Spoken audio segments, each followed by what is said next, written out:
Hey, how is everyone doing? Happy Thursday. Welcome back to another edition of Technically Speaking. Last Tuesday, we talked a little bit about Wakelet. Today, we're going to do the same thing.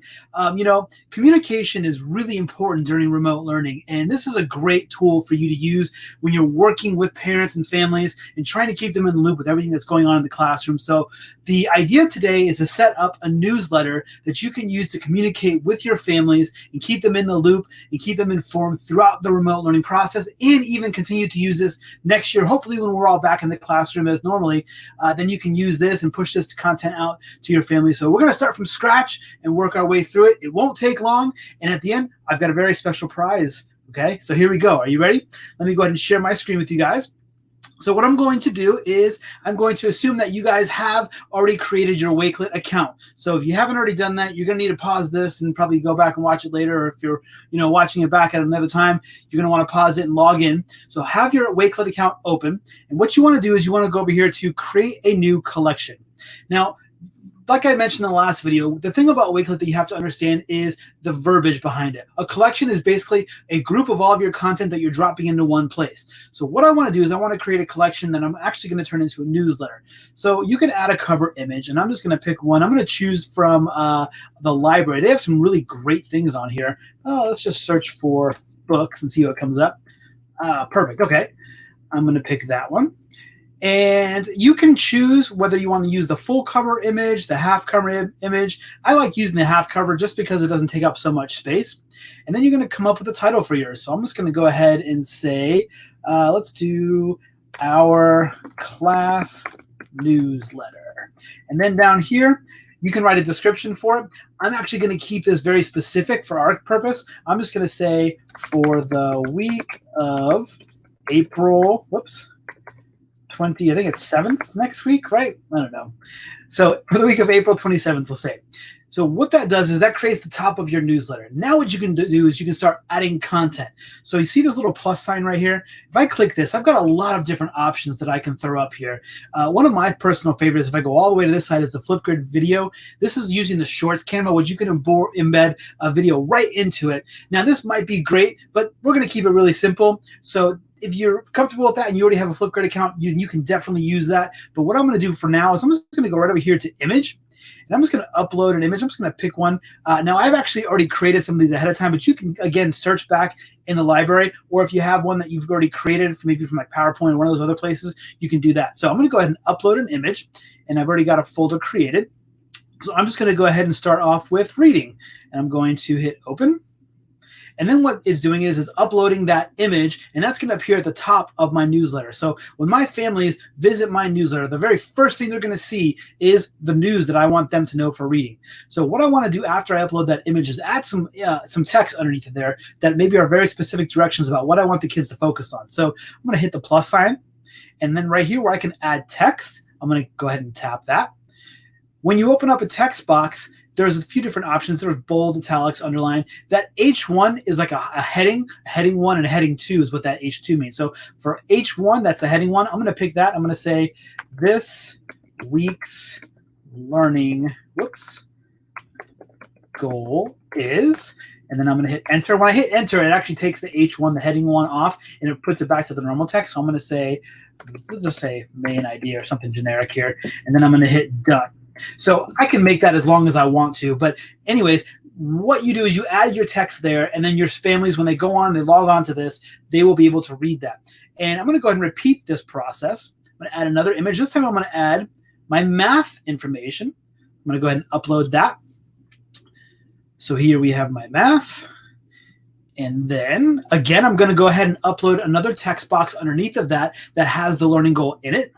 So I'm going to go ahead and hopefully that goes through. Taking a long time. Notice too that Wakelet does actually auto-save. So if as you're working, it will automatically save the images as you go ahead and put them up. There we go. Finally went through. All right. Hit this, add text. And now again, I'm just going to do the same thing. I like putting my learning goals up there. That way the families know exactly what we have coming up for the week. So I'm going to go ahead and do that. Let's do next week's learning goal is, and then I'm going to say, we'll do addition and subtraction. There we go. Okay. Made that. All right. Now, so there you see I have reading. I've got some text that explains what the learning goal is for reading. I've got my math. I've got some text that I can explain what the learning goal is for math. And keep in mind, I'm just keeping this very simple and generic. You can do whatever you want with that, add as much content as you want.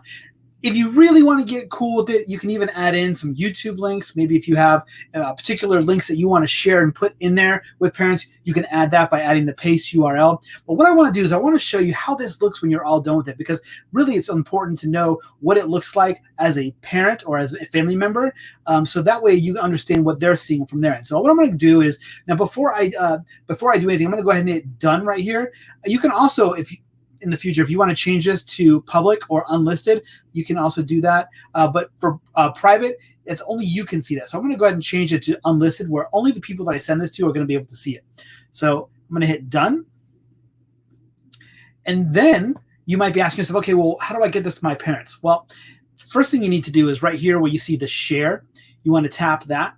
And then it's going to generate this URL. You just copy that URL and then you paste it. Send it in an email. If you're using something like Remind or Seesaw, you can drop that URL right into one of those services, and then it will deliver that. So that way, it's basically, just think of it as like a website where the families at home are just going to log on to that website, and this is what they're going to see. Now, here is the really cool part. So if you are at home, and let's say, for example, you're a non-English speaker, this may or may not be easy for you to read. So guess what? Microsoft's Immersive Reader is built right into Wakelet. So if you teach the families at home that they can do this trick, they can go on and then they can translate it to whatever language they want. So if you're not familiar with Microsoft Immersive Reader, by the way, go Google that, because that's huge. So right here is Immersive Reader. If I click this, what it's going to do is going to open up that text box in Immersive Reader. And then if I have to, let's say, for example, I'm a Spanish speaker, I can come over and I can select Spanish from down here. And then it will translate it. We'll do the whole document there. And now it's in Spanish. My newsletter is in Spanish. So now my Spanish-speaking families can understand exactly what the learning goal is for next week in reading. And they can do that for each one of those text boxes that I have up there. Now, something that's important to note, it will not work for the images. So the text boxes are what you can translate. So if you don't want to put a lot of content in your images, you want to keep the content in the text boxes. That way it's easily translatable. So what I'm going to do is, and you can keep on going with this, obviously, and get in depth with it. But what I thought would be really neat is perhaps maybe if I just shared this with you. So what I think would be really cool is, let me go ahead and I am going to share this whole newsletter with you that I've created. So we've got reading, I've put up math, science, social studies, even technology. And I'm going to go ahead and share this.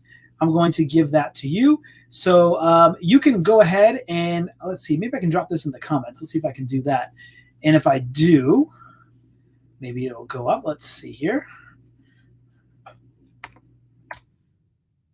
Hopefully that's going through. So now what you have is the ability to click that, copy it for yourself, and then you will be able to go on and edit however you see fit.